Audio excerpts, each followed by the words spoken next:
The following content is provided under a Creative Commons license. Your support will help MIT OpenCourseware continue to offer high-quality educational resources for free. To make a donation or view additional materials from hundreds of MIT courses, visit MIT OpenCourseware at ocw.mit.edu.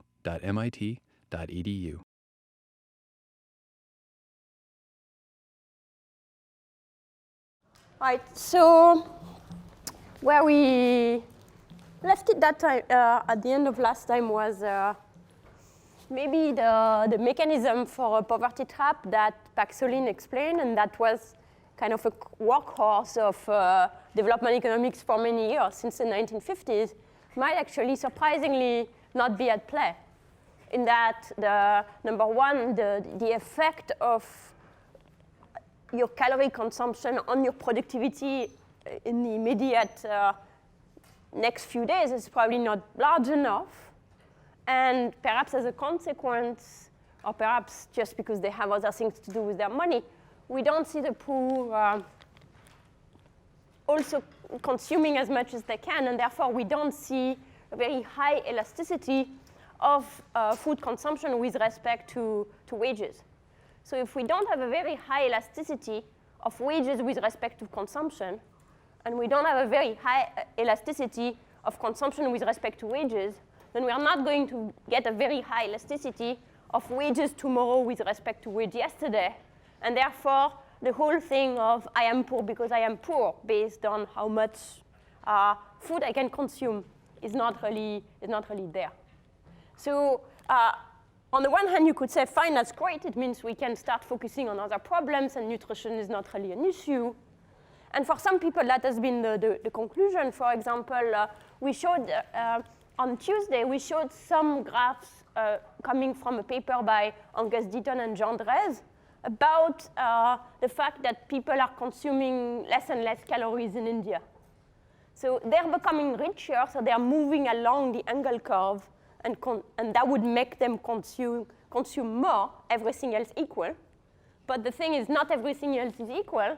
And at the same time, we have the angle curve shifting to the right, so that it's a swimming upstream movement where you're trying to go up the angle curve, but the angle curve is shifting right, so you end up actually consuming less calories, fewer calories than you would otherwise consume.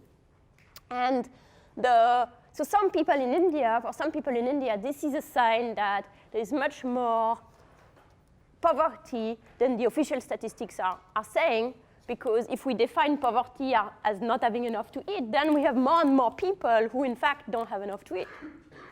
But what is strange is that if we look at the other things that people consume, and we measure poverty in this way, which is, if you look at the entire budget, are you someone who consumes less than $1 a day per capita, or 16 rupees a day if it's at India?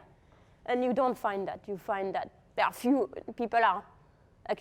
and fewer people who are below $1 a day. There is still a number. It's about 13%, but it's certainly going down.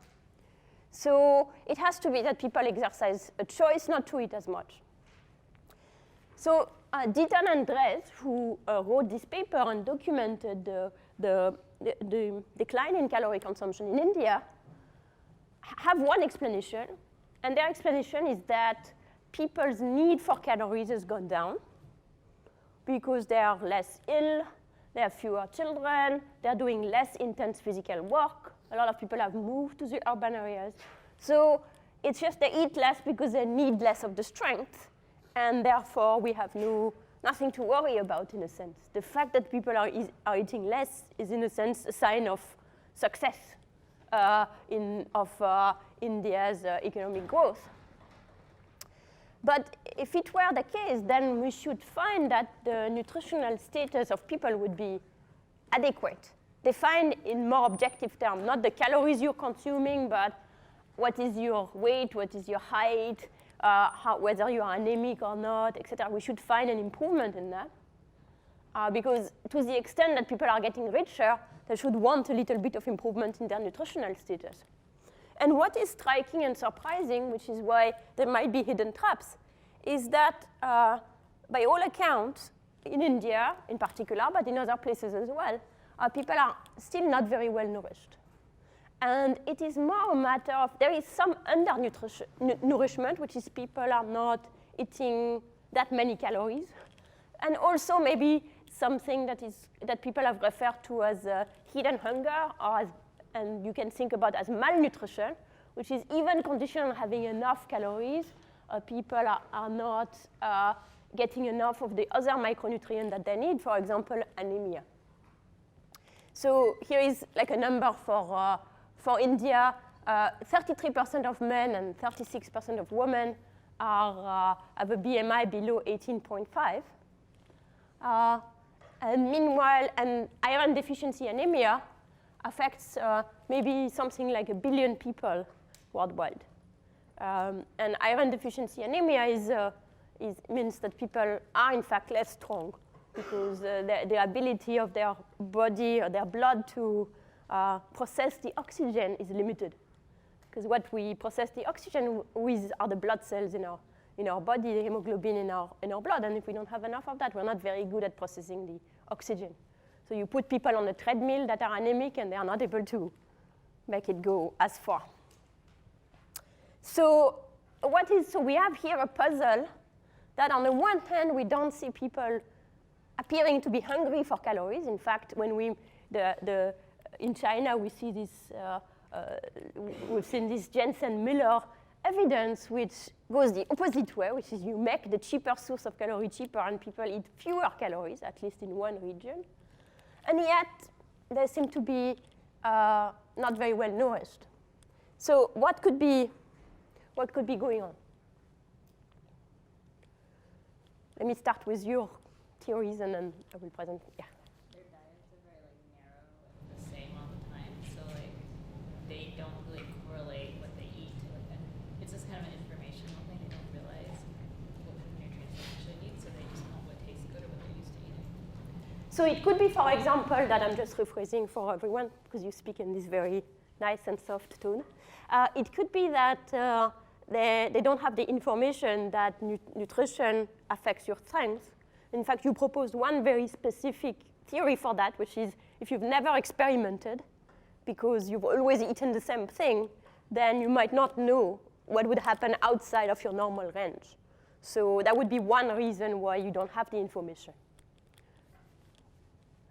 And then when someone or maybe the government suggests a different diet or replacing, what people are normally used to eating, they're not really willing to take that advice, and so that can, they'll just continue eating,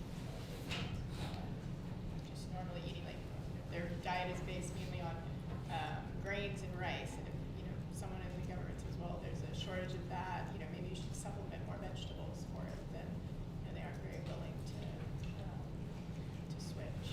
So, and one reason why your information might be limited is that even when you get a source of information from outside, for example, the government tells you you should eat your vegetable, you should eat these kind of cereals rather than those kinds of cereals, you should replace some rice with pulses or some rice with cereals, people are reluctant to do it.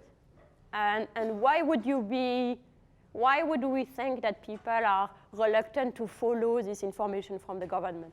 For two reasons. One, it might not be a variety of food might not be available in that region, and also a lot of those things are more expensive. So the cheaper things are very carb-heavy things, which is quite filling.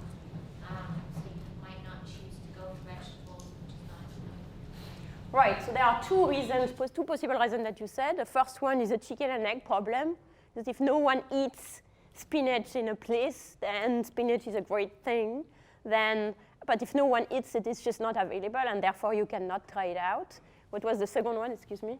The second one is that the cheaper food is generally more carb-heavy, and so it's quite filling. You might choose to buy that over vegetables, and that's more expensive and not as filling. Right. And the second one could be a matter of cost. Yep. Could it be that the benefit of nutrient intakes are over the long term? So if you're taking a small iron tablet, the next day miraculously you're not going to perform better, but over the long term you might see smaller improvements? Right. So it could be that it is difficult to learn. So for example, one thing that could happen is that someone from outside, very well-meaning, say, you should really eat, say, iron-fortified flour instead of your regular flour, and you try, and then after 1 week, you don't feel like Popeye. Like, it's not that things have dramatically changed. And in fact, if I put you on a treadmill and I ask you to perform an exercise, I will know that you are 10% stronger. But this is not something, if you are 10% stronger in the next month, are you going to be able to really see the difference or not? So it might not be immediately clear.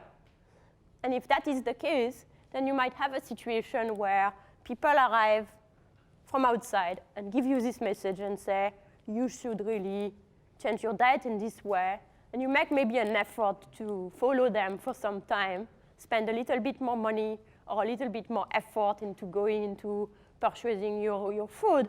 And then that happens and you're not any stronger and you're like, whatever did they tell me? It's like, this is no better because your expectations were set high enough to encourage you to do the switch.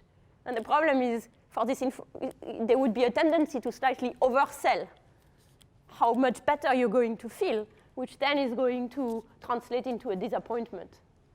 So one example of that is something that people found in a deworming program in Kenya, which we're going to discuss in a moment. So it's a childhood deworming program. Deworming is in some sense a nutrition program because the worms are competing with the kid for the food.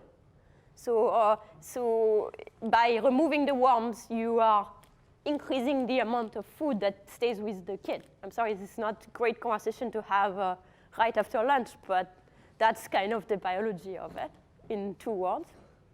So when you give deworming, and we are going to see that in a minute, that does make the kid, that reduces anemia, that reduces the incidence of being sick, that reduces, therefore, absence from school. So there was an NGO that was trying to promote deworming in schools, in some randomly selected schools in the late 90s, early 2000. And they went and they explained all of this with a lot of energy and said, your kid is going to feel much better and is going to go to school more and all of that. And parents had to sign a form to agree to get the kid dewormed. So it's not money, it's not a huge amount of effort, but it's still a little bit of effort. And also you have to want it. And people were interested, the researchers were interested to know whether parents were more likely to sign the form if they knew more people around them who got a chance to get the deworming. So because it was a randomized experiment, some people, which was done at the level of the school, I'm going to show you a map in a moment, some people got treated in some schools and some people didn't get treated immediately. So people who are in a treated school may have had friends who were in neighboring schools, which may have been treated or controlled. So what the researchers did is to look at whether you were more likely to take up the deworming once you got the option if you had more friends who got the option the year before. And their prior going into this was that the more friends you have who got into the deworming, the more you are likely to do it yourself because you will see the benefits. And what they found was exactly the opposite, which is the more friends you had who had been a chance to get dewormed the year before, the less you were likely to take up the deworming once you got a chance. And what are the possible interpretations for that somewhat weird results, Yazak? One possible interpretation is depending on how you get worms, the fact that your friends are being treated for it, you might be less likely to get it. Like in the case of malaria, if everybody in the community is using the bed net, you probably don't have to. Exactly. So that's the first possible interpretation, which is worms are in fact highly contagious. So if most of your friends are treated, then they probably don't have worms anymore. You might feel, well, why do I don't need to go to the trouble of getting dewormed because they did. Therefore, there are fewer worms around. And there is some side effect. Why would you take the trouble? Yeah, no? Maybe people get dewormed and then their problems decrease, people don't think it's as much of an issue because it's not as prominent. So as opposed to like the externality just decreasing, they just don't realize that it's such a big threat anymore. Exactly. So that could be another thing, which is people learn that. So people say, oh, these other kids got dewormed, but they are not much healthier than me. And the fact is you don't realize that you are healthy because they are healthy and they made you healthier. So you're now comparing the benefits of you as a treated child, as a control child, you're not yet treated, to the other kids who got treated, and the difference is not that large. It's not that large precisely because of the contagion effect that Zach mentioned, but so you're trying to learn the effect, and so it's not that large. And even if you don't understand that it's due to the externality, so you don't do this calculation saying it's not worthwhile, you just see it and think, what did they sell me? This thing doesn't really make any difference. And so you decide not to do it. Yeah. I was going to say that even if you don't really have any change in your health status, maybe the change that the other people have is not so great as to convince you to get it. Like you see that the medication quote unquote doesn't work. Right, and that also could be the case, could be that even without this mechanism, which is a very nice one, but even without this mechanism, you could see the other children and say, well, first thing they got sick when they ate the deworming pill, so the side effect is immediate. Like it gives people, as the worm die, this is getting worse and worse, but as the worm die, this like can make you pretty unwell like for an hour or two, as your body gets rid of them. And then you get better, but the side effect is salient and immediate, and the benefits are a little bit more, less apparent.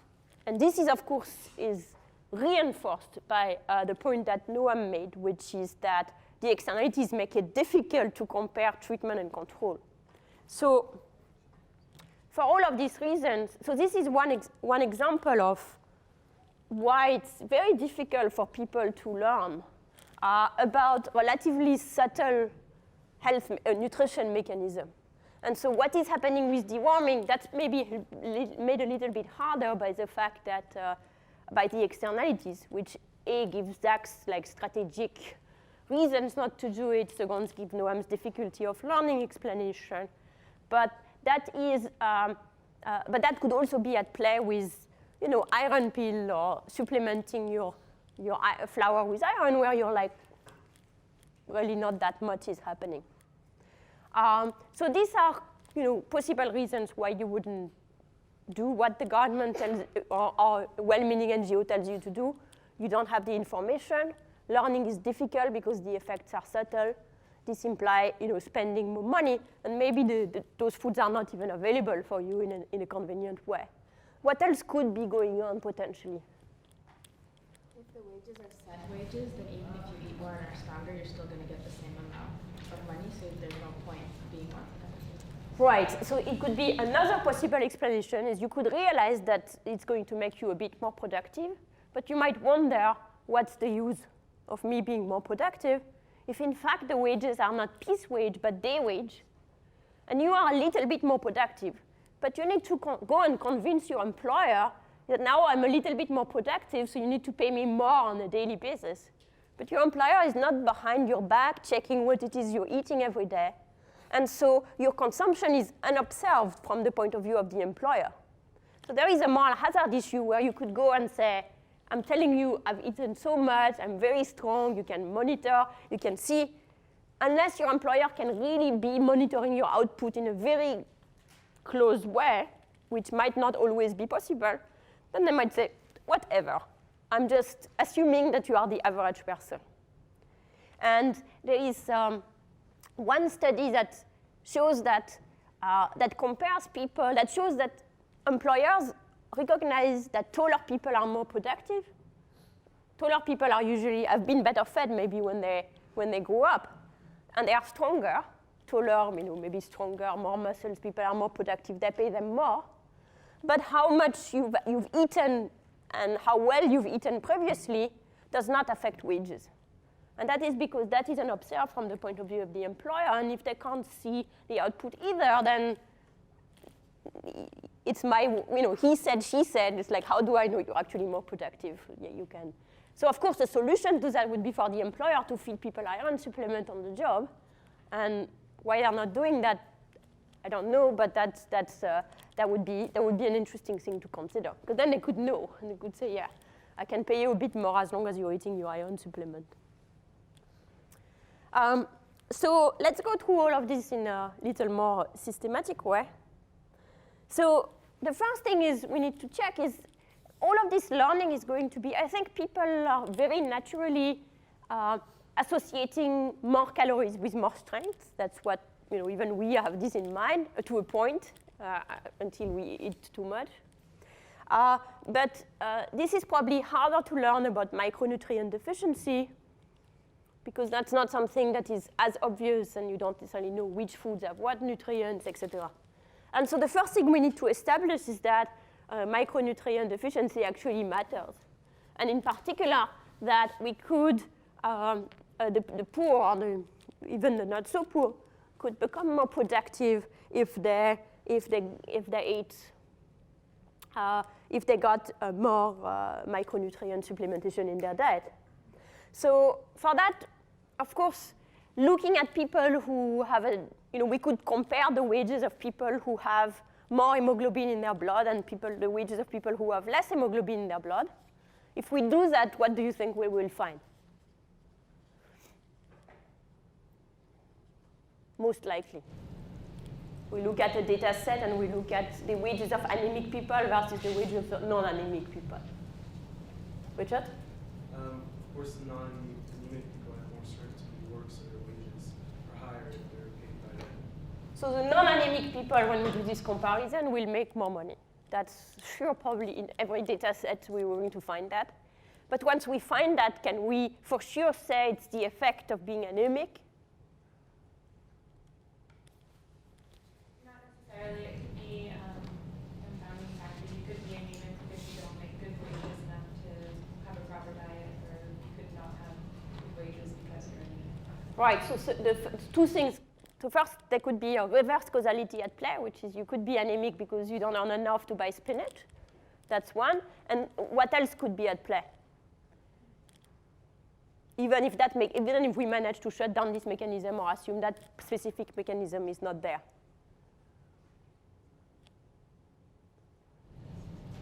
What could be other things that would explain this correlation between anemia and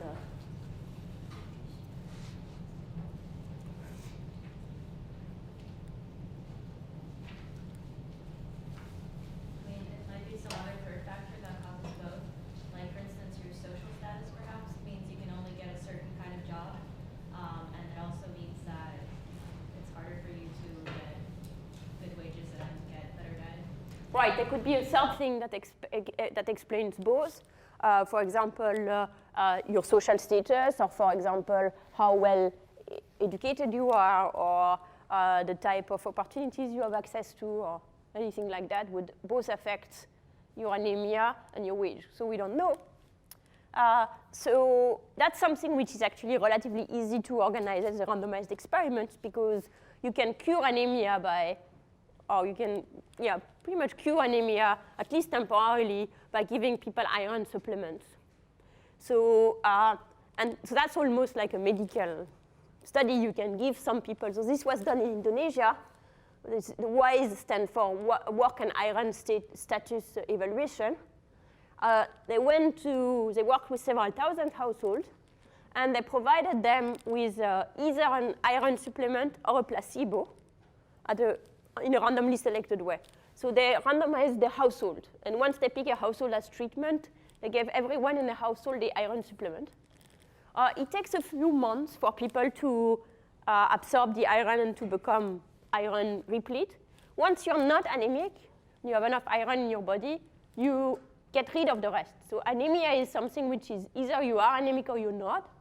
And once you're not, that is once your hemoglobin is above 13 for men, and for women it's between 11 and 12, that's gram per deciliter, you just stop absorbing it. So what they found when they gave this iron supplement is that there is no effect of comparing the people who got the placebo and people who got the pill if they were not anemic before. There is no impact on them. That's exactly what you would expect, because once you have enough, you have enough. There is nothing more we can tell you. On the other hand, the more anemic you were before, that is, the further you were from 12 grams per deciliter of hemoglobin in your blood, the larger the effect in terms of the increase in hemoglobin in your blood. That is, what they found is that the people who got the supplement almost all got to 12, or close to 12.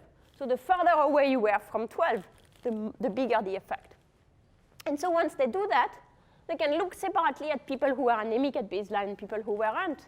And they found that if you focus on people who were anemic at baseline and people who were self-employed,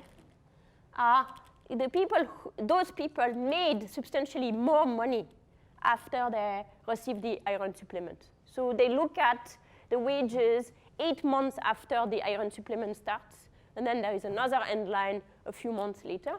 And they find these people to make more money, so about $40 more for a year, which is not nothing. This is not an enormous amount. This is not a doubling of the wage or anything. The yearly wages of these people may have been around $500 or something like that, so it's maybe a little less than a 10% increase. But this is very cheap. Because if someone wanted to, well, actually the experiment itself was very expensive because they had to go behind people's back and make sure that they actually eat the pill, and they had so many nurses, and they were really controlling that they were following the protocol. So this, for the experiment himself, cost us much more than $40 per person. But what they argue in their paper is that that's not really interesting, because if someone wanted to do it, they could just buy 45 fish shows, and that would cost them only $6. Yep. In the experiment, do they control for the fact that people usually earn higher wages as time passes? So next year my wage is probably going to be higher than this year because I'm more experienced. Maybe I can get a better wage. I'm better at catching fish. Well, that's an excellent point. You certainly would want to control for the fact that as time passes, you earn more money. So how would they be able to do that in the context of this experiment? Maybe there's a historical, maybe I'd like to figure out like how much people earn like over their lifetime in that region, and they can control for that percentage increase. And then they can account like maybe the $40 increase, there's like a $22 that is built into that is perhaps due to the historical average increase. And so you're saying what they could do to control for any historical trend is try to find out what the historical trend would have been. And in particular, what tells them, what is in their data that tells them what the historical trend would have been, directly free of charge. And not free of charge because that was in the design, but once you have the experiment. Yeah. The control group, there is a placebo group. So half the sample gets nothing. So what they actually do in the experiment is they compare the wage growth of people who got the program to people who got the placebo. In fact, here they compare the wage growth of the self-employed people who were anemic at baseline in the treatment group and in the control group. And you are exactly right that those wages increase in both cases, but they increase faster in the treatment group. And the $40 is the difference in the growth, so it's already accounting for that. So what they say is that, well, if someone wanted to do it on their own, that wouldn't cost them so much money. That would just cost them $6 per year for a gain of $40. So this is a case where you would think is something that starts looking like an S-shape, which is if you become rich enough for spending an extra $6, you actually get a return which is much higher than $6. So you may have this increasing return that is necessary for a poverty trap to emerge, where the slightly richer people get the 45 fish sauce instead of the regular fish sauce that cost them $6 and they make $40 extra. So you could say, well, there is something, except that of course you have to ask, $6 is not all that much. So what is preventing these poor people to pay $6?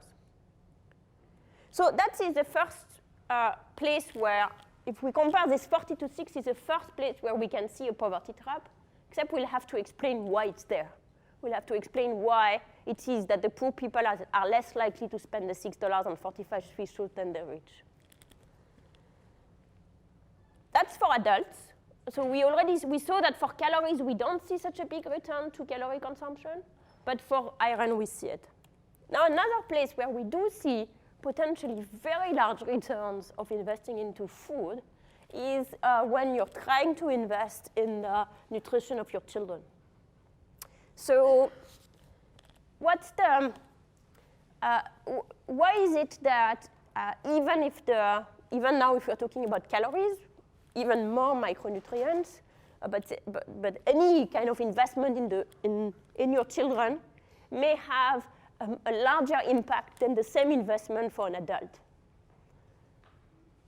The children are still growing and developing, the brains are still growing in their bones. Basically, the frame for who they're going to be is in development at this point in their life. So it's important that they can reach their potential by giving them the nutrients that they need now. Right. So exactly. So the first reason is that it's a pure health reason. Is that children, when you're investing into a child's nutrition, be it calorie or micronutrient, you don't only make the child more productive tomorrow, you are changing the adult that this child is going to be. You are making this person reach their genetic potential in terms of height, for example, that they might not otherwise be getting. You are helping this person reach their genetic potential in their brain. You're helping this person develop the muscles that they would have gotten. And some of this you might not be able to recover later. In particular, some of the nutritional deficiency that you get as children, as very small children, in between weaning, that's about 6 months and 2 years, you will not, it would be very easy to catch up once the child's actually grown, even once the child is more than 2. Yeah. They still have access to things like education at this point. So if they're better nourished now, then they can focus on that. Versus an adult probably wouldn't be thinking about going back to school at that point. Exactly. So the second reason is that even if we forget this biological phenomenon, the job of a child is typically to be in school or to learn things around them, not necessarily in school. Some that can be outside of school to learn. They are still getting all the information in the world. That's what children do. And this, if you do this job better, then you are building your human capital. Really think of it as like the capital of each of us is our health, which is affected by how much we eat directly, but also what we know, our experience, our education, etc. And if we do this job better as children, we'll have a better stock of education for the rest of our life, education and knowledge generally. And that is we're going to get the return from that every year. So when we do our job better as an adult, we earn a higher wage, and that's it. When we do our job better at your age, or even earlier when you're a child, when you're a small child trying to learn things, since your job is to develop, then it means you're better developed. Yep. Is it more important to have good nutrition when the mom's pregnant or when after the child? Both are important. We're going to get to the mom in a minute. But both children are important, and in utero is very important. Both of them are important. So for this reason, if you take a child and you're saying, I'm going to feed this child better, if only between the time of 6 months to 2 years, or let's say, even if you were going from 6 months to 10 years, when they are in full development of their body and their mind, I'm going to then earn a return potentially for his entire life. That means the size difference in investment in how much you're going to get in the future compared to the investment you're making is much, much larger. And that can, again, give you the potential for an S-shape, where a poorer person is going to invest a little less. And this difference at this point can be, this difference in a slightly smaller investment at critical range could translate into much, much smaller lifetime earning for a child. So let's see some examples of that.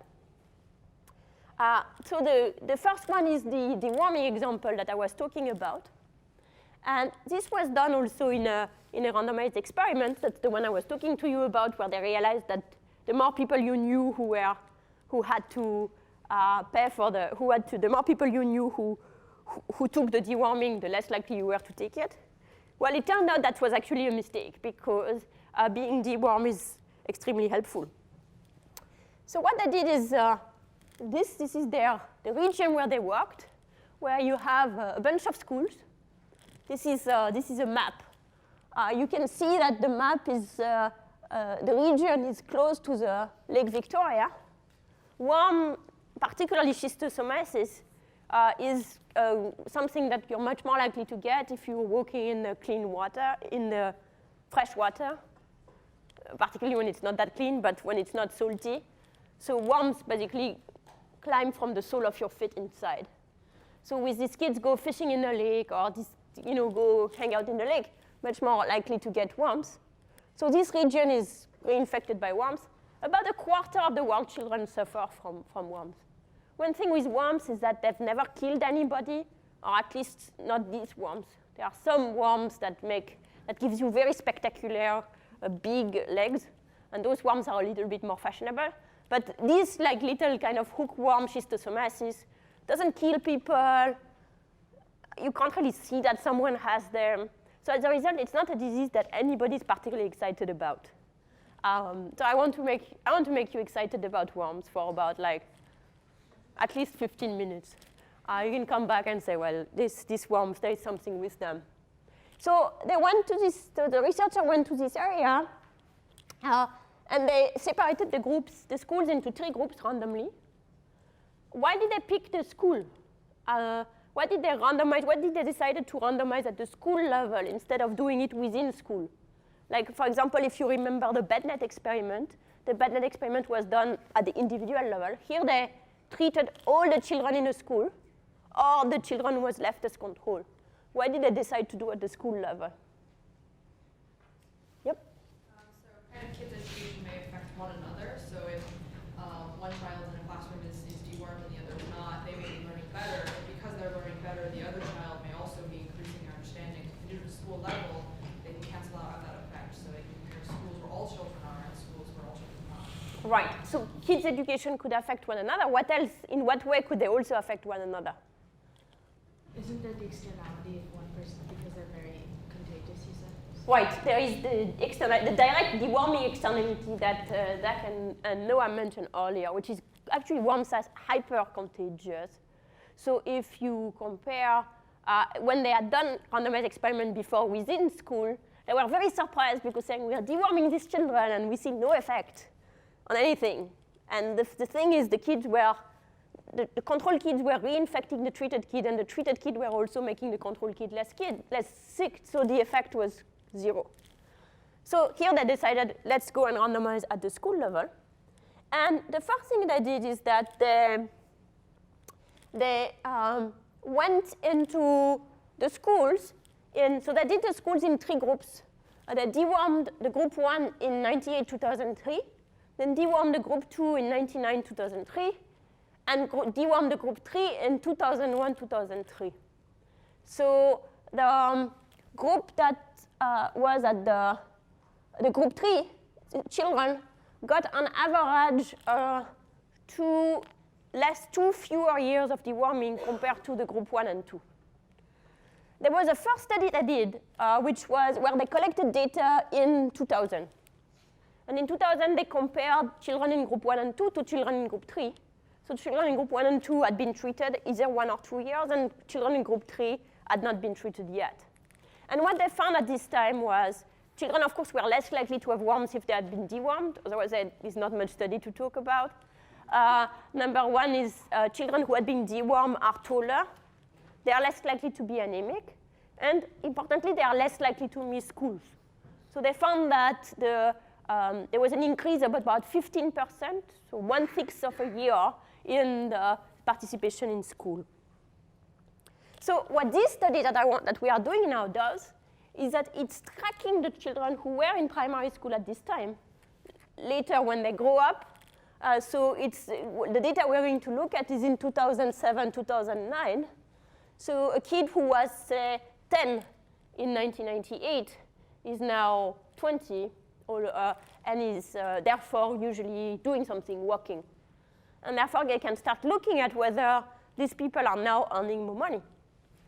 And so it's a big project because these children have gone all over the place. So they have had some difficulty finding them. Some of them, one of them was in London, and they went and interviewed a person in London. Many of them had moved to Nairobi, or had moved to Mombasa, or had moved to Uganda. So what they did is they did a first wave where they tried to track everyone, and they found about 60% of the people. And that's not enough because the 40% you don't find might be the one that have the bigger effect. They might be the one that have moved to London because of the extra education they're getting. So then they decided, let's take a smaller number of kids and track them wherever they are, really find them. And when you do that, they found a quite large number of them, so that altogether in the sample, they have about 85% of tracking rate. In treatment and in control, it's very similarly. So therefore, we can now look at what happened to wages. So this is a distribution, or the empirical distribution of log wages. So what this tells you is roughly, if you take any line here, I can take my thingy.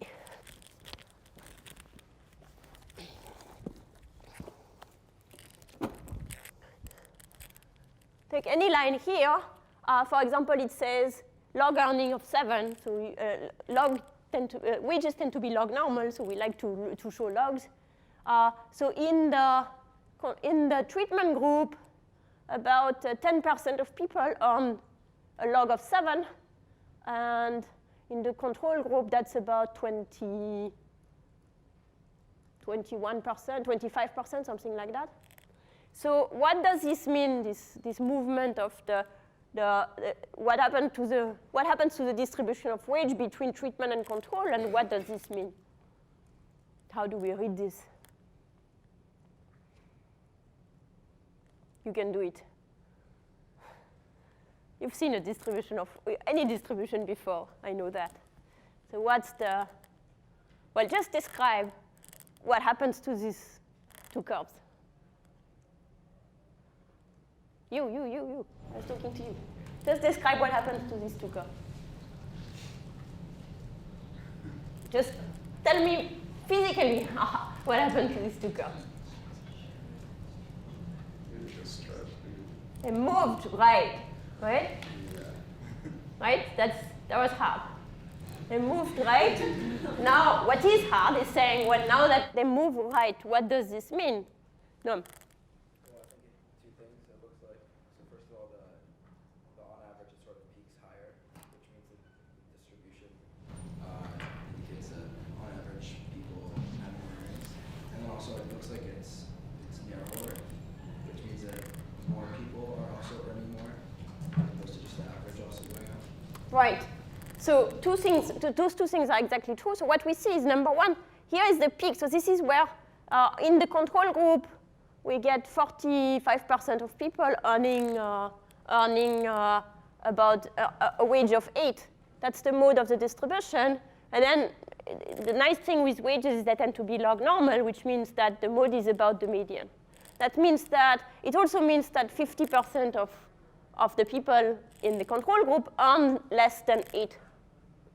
Whereas here we find that if we want to find 50% of the people earning less than something, it's closer. Sorry, for the control group, it's like 7.5, and the treatment group is 8. So in the control group, 50% of people earn less than 7.5, and in the treatment group, 50% of people earn less than 8. And in fact, we could transform this graph into a cumulative distribution function instead of density, and we would find that given this graph, given that it's nicely shifted to the right, and it's also a little bit more less variable, as Noam pointed out, we would find that at every percentage, we have more people in the control group who make less than that. At every level, we have more people in the control group earning less than that than in the treatment group, which means that, well, it has to mean that the people in treatment group earn more. And not only that, but not every single person, but statistically, everybody in the treatment group does somewhat better. So we're saying the distribution in the treatment group stochastically dominates the distribution in the control group. That's, if you had to choose which society to live in without knowing, you would pick the treatment group, right?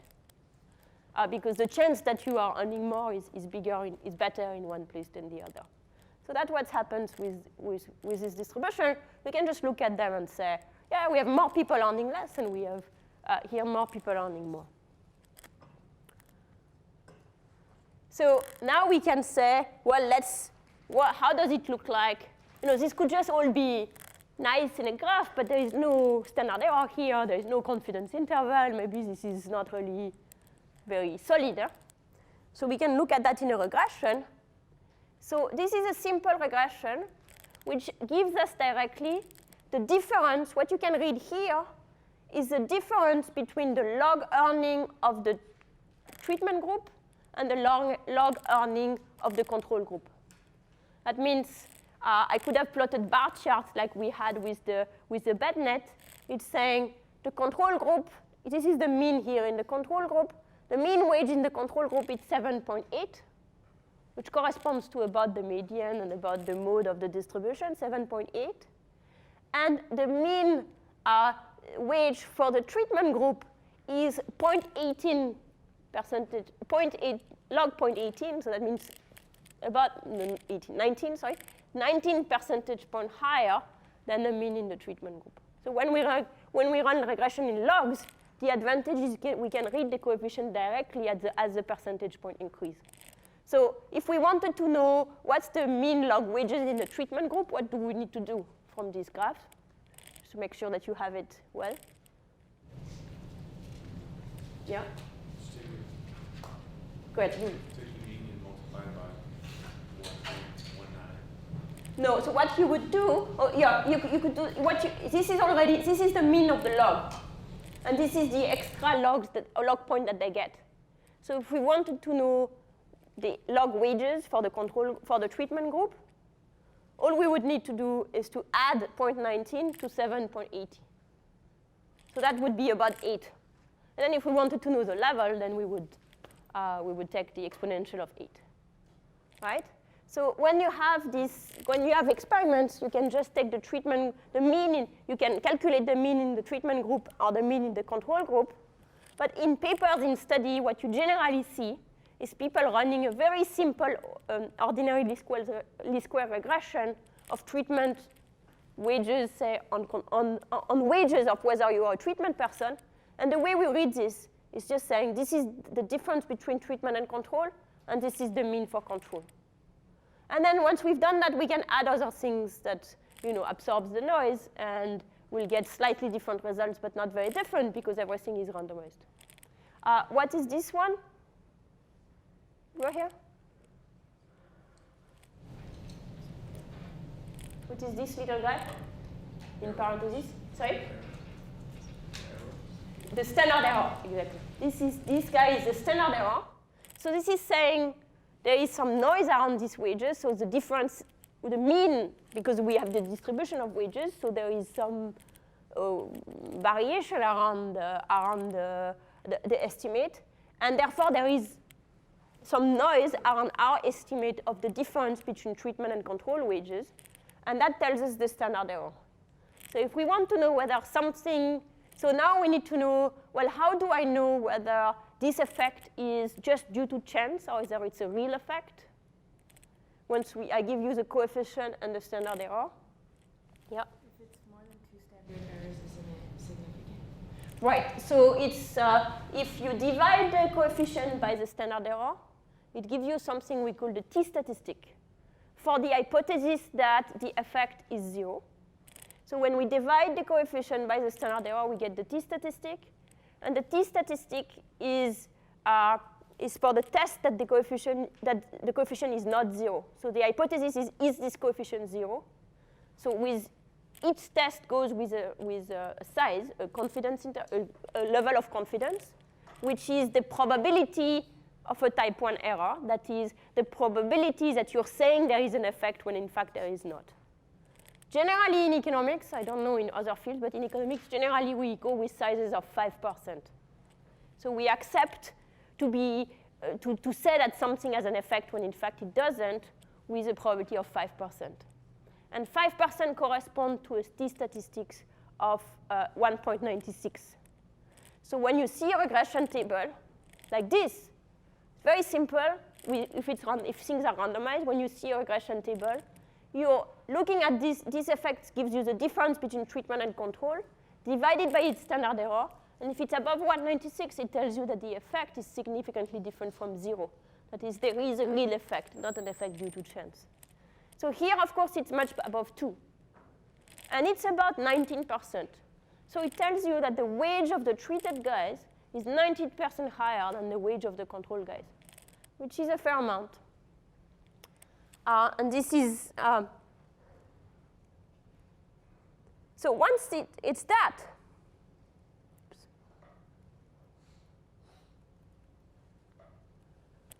so why do I say that 19% wage is high? What's the economic growth? What was the economic growth in Kenya over this period, give or take? An order of magnitude. 10% would be nice. 10% would be, I don't know if they had any single year where they had 10% growth. Yeah, 3, 4. So that would be in real terms. Yeah, but this is, remember we are comparing treatment to control. So there is no inflation here. It's our treatment people were measured at the same time. Take real growth, if we're saying 3 to 4% a year, we are being generous to Kenya for the average. So that means that these guys got the equivalent of several years of good economic growth. Except there has not been many years in Kenya where there has been several years of good economic growth. So that's why I wanted to get you excited about worms for 5 minutes. Whether you would think, so this thing corresponds to giving the kids a pill, which costs about, including the delivery cost and all of that, about 60 cents of delivering the pill. You need to do that twice a year. And this is the difference between doing it for 3 years versus 1. So this is your investment, the public good investment that was delivered by society here in the form of this NGO was $1.20. And that's 19% per year. That's a lot. Even people, if they had to do it themselves, maybe they have to do to the shop, so they don't get it for 60 cents, they have to pay $1. It's still, then they get several years of good growth for the entire lifetime of the child. So we're talking about, for a lifetime of the child, of several $1,000s of extra wages. And we can see it here. So what this is these are the benefits that you're getting from this 19% increase in earnings. So imagine that you get 19% increase in earnings. Take the GDP of Kenya, so or the average wage level of Kenya, multiply it by 19%. That's how much you're getting every year. Then you have to compute the net present value, because the benefit that you're getting if you have to pay the investment today, but you're starting to get the return when you're 20 and then over your lifetime, it's not as valuable. So we are using some discount rate, let's say 5%, and we're computing the net present value of those earnings like we would for the investment in a stock. So when you do that, you get over $1,000 increasing in your lifetime earning. So this is that, and this is how much it costs. So you need to deliver the pills, $0.65 per year. And then they wanted to, so that would be like a huge benefit of like $1,500 or $1,100 divided by 65 cents. So that would be pretty gigantic. That's why worms are exciting. Well, I don't want to make it too exciting, so they're saying, well, let's see what all the costs we need to add. Well, these kids have gone to school a little longer. They've gone to school more every year. So while they're in school, they're not like playing, or they're not earning some wage. And so they're making some assumption of what is this opportunity cost. Add the wage, add the unskilled wage, all of the days they spend in school, they assign them the wage, which is that's an overestimate because usually the kids are just doing nothing because they're sick. So this is like being very generous for the cost of being in school. And then they also add the fact that if you have more kids in school, you need to have maybe a bit more teachers and all that. So they also calculate how much that can be. So these things are like, you might want to put them or you might not want to put them. But the bottom line is that when you do that, this bar is pretty huge and this bar is pretty minimal. Yeah. If the benefits are so clear, why isn't government support it? Well, the answer is they do. Because until this study, it wasn't so obvious that the benefits are so large because you would, how would you know? You only had those experiments where you were comparing people within the same school and you found no effect of deworming. So this study came. That's an interesting sort of political economy story. This study came, the first one, not even the second one, and showed that basically costs nothing to put kids in school. The cheapest way to get kids to attend to school more regularly.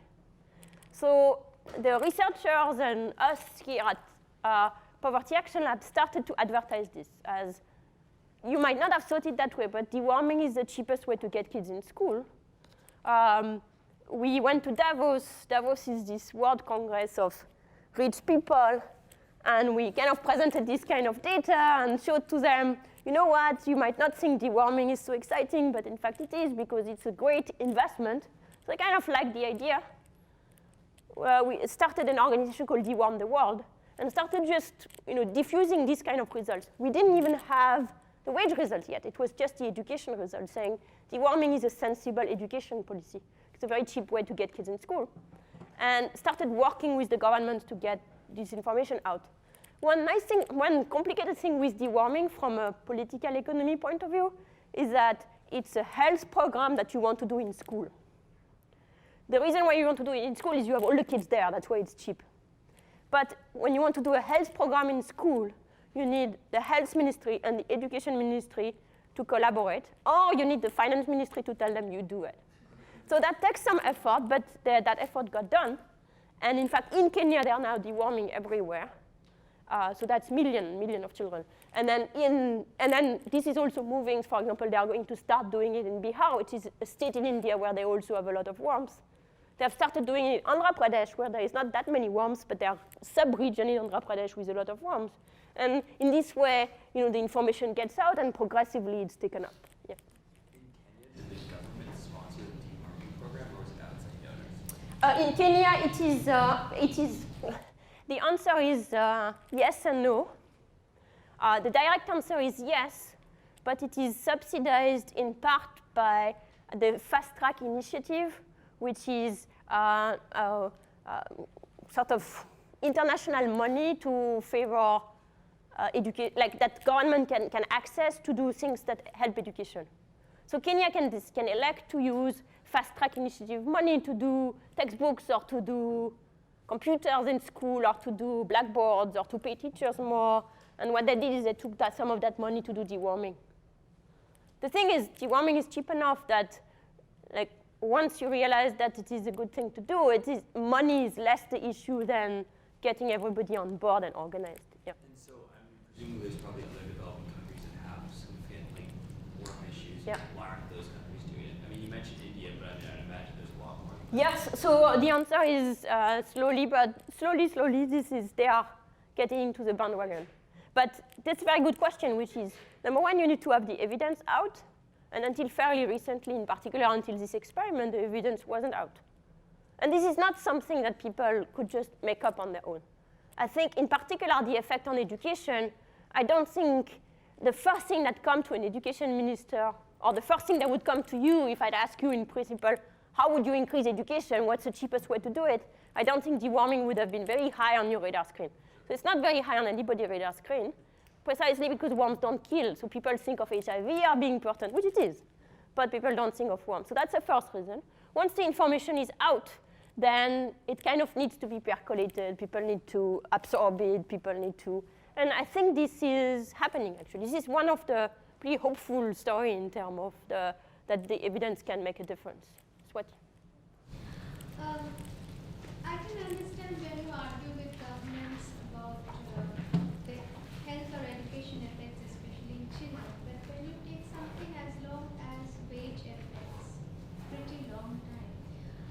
aren't you also assuming that no other health hazards would offset the gains which can be obtained from deworming? Right, so the question is whether I'm assuming that there are no other things that would happen.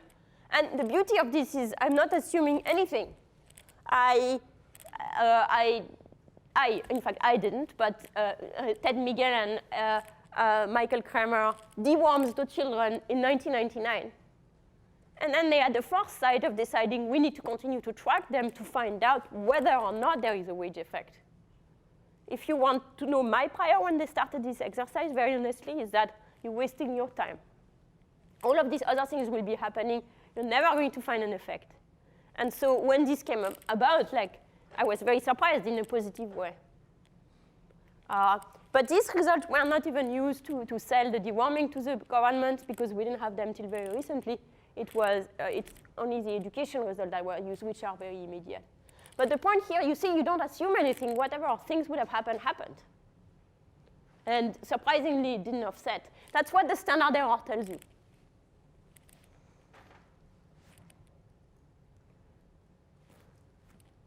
So deworming is an interesting policy because it's a good policy that's not obviously good. So it is nobody's first choice. So you have to make it people's first choice. The evidence plays a role and then some convincing. And what is interesting is that the parents themselves, they could do it them as well. And so the second question we want to ask, which is sort of the individual version of the same why don't government do it, is why don't parents do it? Which is the same question as why don't people buy the fish sauce? We'll get to it in a moment. We'll collect the thing, or unless you want to have a... For deworming, could you just treat the water that the children walk in so that the worms don't go in the water so the kids won't get So the question is, could you treat the water instead of treating the kids? I think that's an excellent idea because you could do it, except that Lake Victoria is really big. So I think for Lake Victoria, it would be a bit difficult. It's really, really big. It's almost like a freshwater sea in the middle. And it's not just a lake, right? It's also like puddles and things like that. Yeah. People walk through there with no shoes and it's just, Yeah, it's any body of fresh water that creates the problem.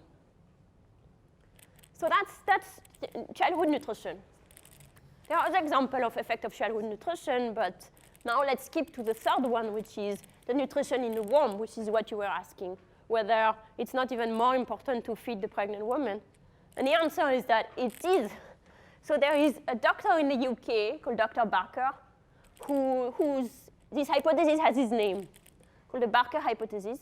What he found is that basically he found that the region which had the highest child mortality, infant mortality, neonatal mortality, were also the places where people, once they were born, had the lowest life expectancy. And he concluded that this was a sign that your condition of life in utero were really important. Of course, that was not convincing at all because the regions that have the highest infant mortality also are pretty bad in many other respects. And you would expect that these people live less long. But still, he's the first one who formulated the hypothesis. And despite the fact that his evidence was weak for it, the hypothesis was right, as we subsequently discovered. So I'm going to give you a few examples where it was seen very clearly. One of the big names in this is an economist at Columbia named Doug Elman. And the first thing Doug Elman found is that he looked at the people who were born in 1918, which is the period where they were, or just after 1918, which is the period where there was a big flu epidemics in the US. So many people died of the flu. Adults died of the flu, but many people didn't and still had it. And in particular, a lot of kids were born from mom who had had the flu. And the paper here was very simple, which was to compare the life outcomes of people who were in utero during the period of the flu. He doesn't even know whether their mother had the flu.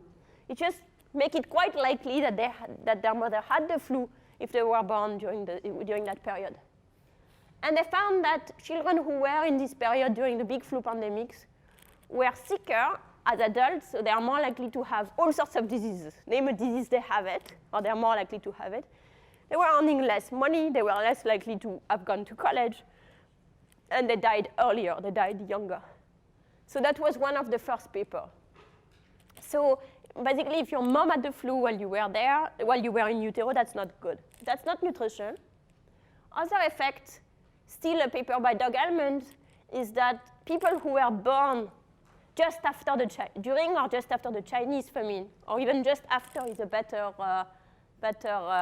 number, children who were born just after the Chinese famine, so who were in utero during the famine, they of course live less long, they are shorter, they have lower wages, and even the children of these people are shorter and doing less well in life.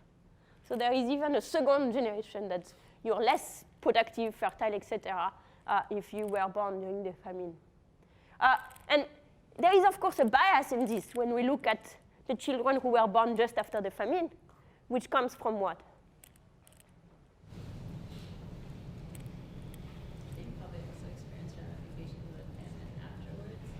Well, so it was afterwards. So they were born after. The famine was very brutal and ended and started very brutally. So we might expect that there is not so much effect after. But on the other hand, what do you expect happens during the famine?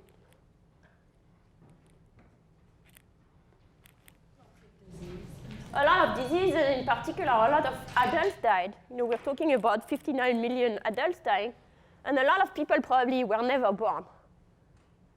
And in particular, they would, stillbirth or miscarriage. So the people who made it, despite the fact that they were in utero during this period, the babies who managed to get born are probably pretty good genetic potential to start with. And despite that, they are doing much less well in life. So there is a bias, but it goes in the direction of not finding an effect of the famine, because surviving during the famine already indicates that you're a pretty feisty child. So that's quite extreme. So you would think, yes, of course, being in utero during a famine is a bad idea. You should avoid it at all costs if you can. But that's, maybe it's not particularly relevant, because after all, we are not talking about famine for most poor people. We are talking about malnutrition, undernutrition. So here is one example of that, is that children who were in utero during Ramadan, and the Ramadan shifts, so it's not a particular season. So we can look at kids who were in utero during Ramadan, who were born in September, who were born in October, who were born in December, all over the year.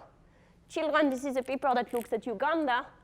Children born of Muslim mother during the period, and who were in utero during the Ramadan, in particular in the first trimester of pregnancy during the Ramadan, are less educated and it's mainly less educated and earn less as adults. And with Ramadan, it's not even that you are not eating, right? It's you're not eating during the day, but people eat during the night. But these long periods of fasting are no good. That's interesting because Ramadan, you don't have to observe Ramadan when you're pregnant. You could not do it. And if you're really observant, in fact, you have the option of not doing it and doing it later.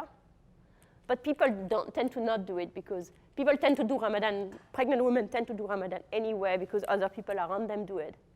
And what is interesting here is that in terms of policy implication, it could be encouraged to saying you can not observe the Ramadan. Not everybody does it because it's acceptable not to observe it potentially. But most women do, and that's actually this is not good for their children. And even though it's not something massive, it's now a shift in the consumption, the calories probably stay roughly constant. Other example, which again is nothing extreme, is a paper by Erika Field and Massimo Torero, which look at one particular micronutrient, which is iodine. So iodine deficiency in adulthood makes you creates this thyroid insufficiency, so makes you a bit slow. So in French, the expression crétin comes from that. In French, we say crétin of the Alps, because people were from the Alps were very far from the sea, so their soul came from the mountain, not from the sea, so it wasn't iodized. So you had more thyroid problems due to iodine deficiency in the Alps and elsewhere. So now iodized salt is available on a large scale. But before that, when it was not available on a large scale, at some point governments tried to realize this problem and try to have programs of distribution of iodine. And what these people look at is they look at a program in Tanzania which attempted to reach every pregnant woman but failed. So some kids, normally you would have 5 waves of the program so that every appeal is sufficient for several months.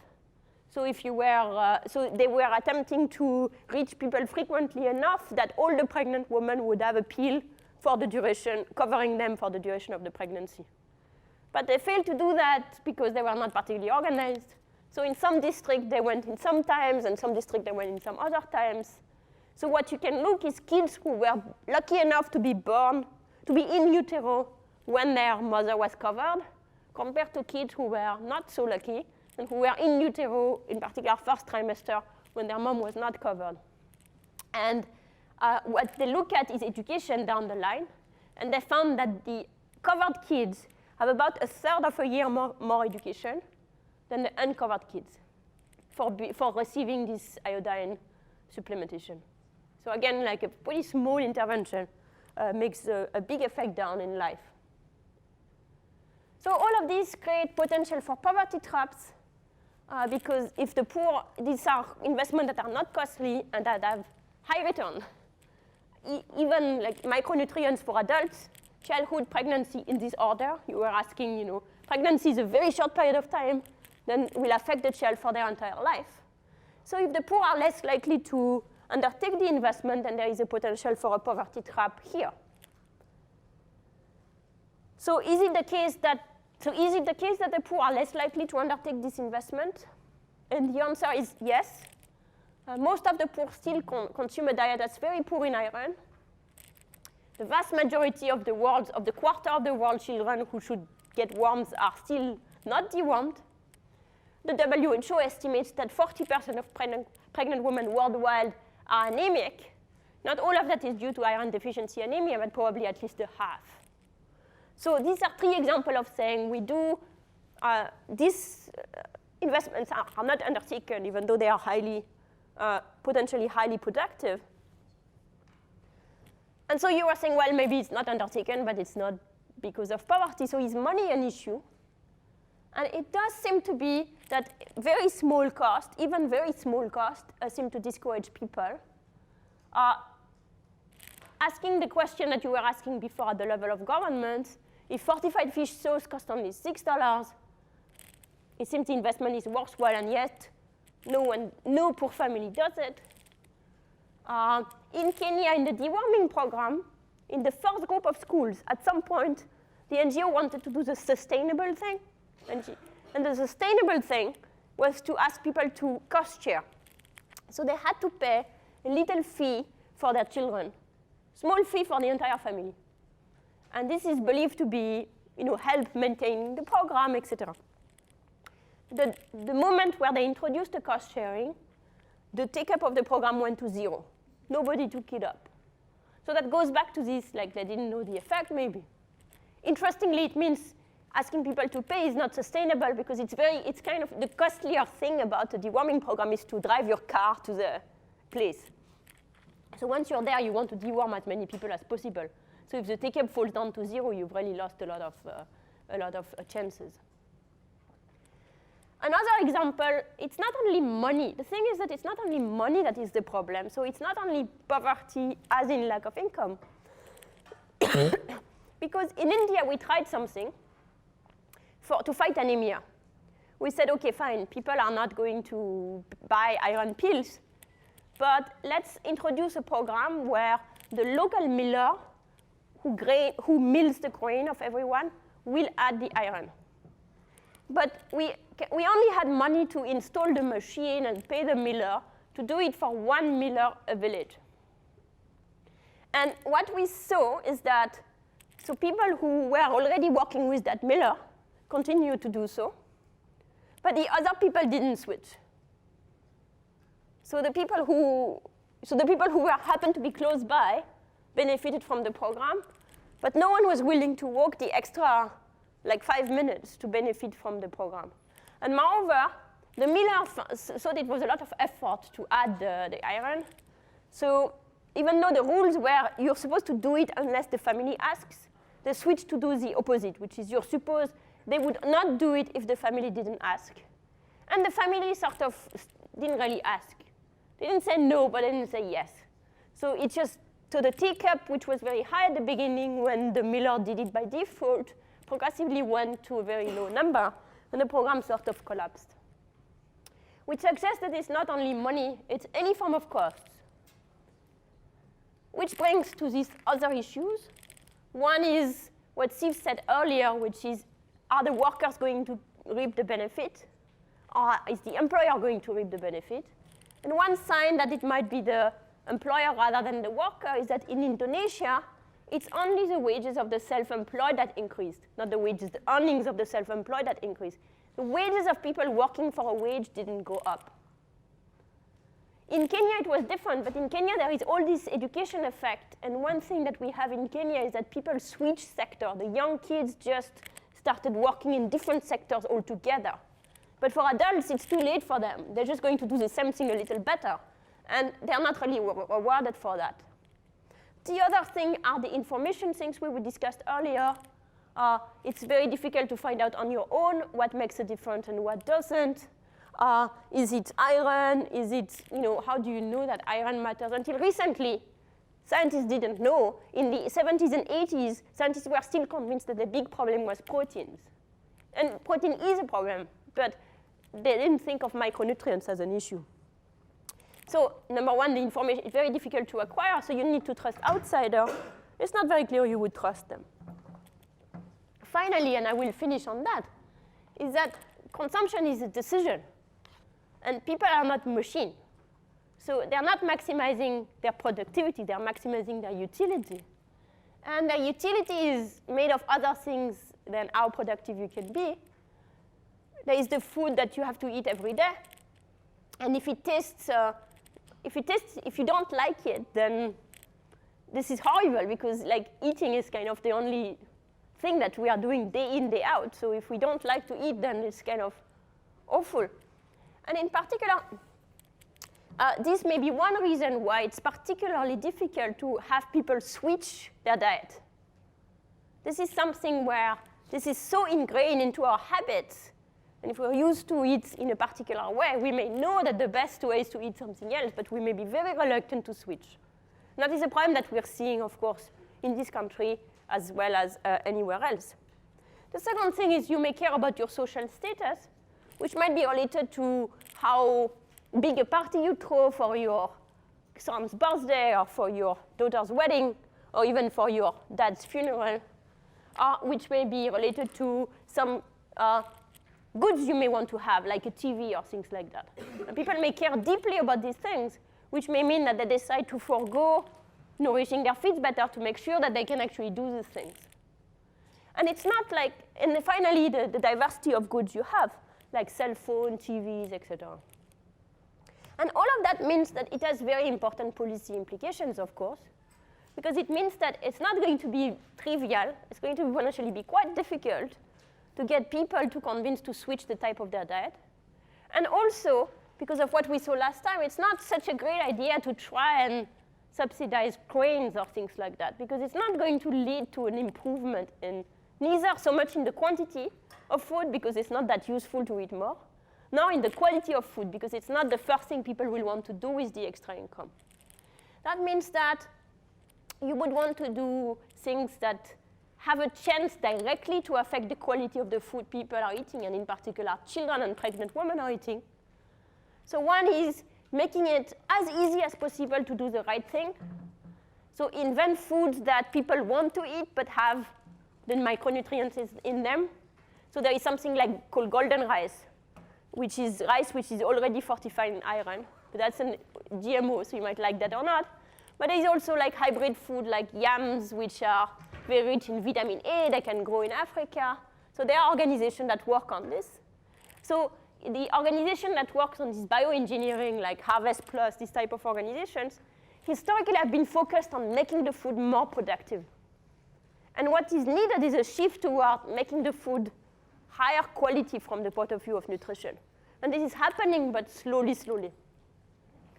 Other thing is, when you have the kids, you should invest in the quality of their food, because the parents might not know or might not do it, but you have the kids right in front of you, so it's easy to do. So deworming, make the school meal nutritious, for example, by sprinkling micronutrients on them. And the parents are not going to compensate for that by giving them less, because they have no idea what you're doing anyway. And then you can think of other things. I'm going to let you go for now.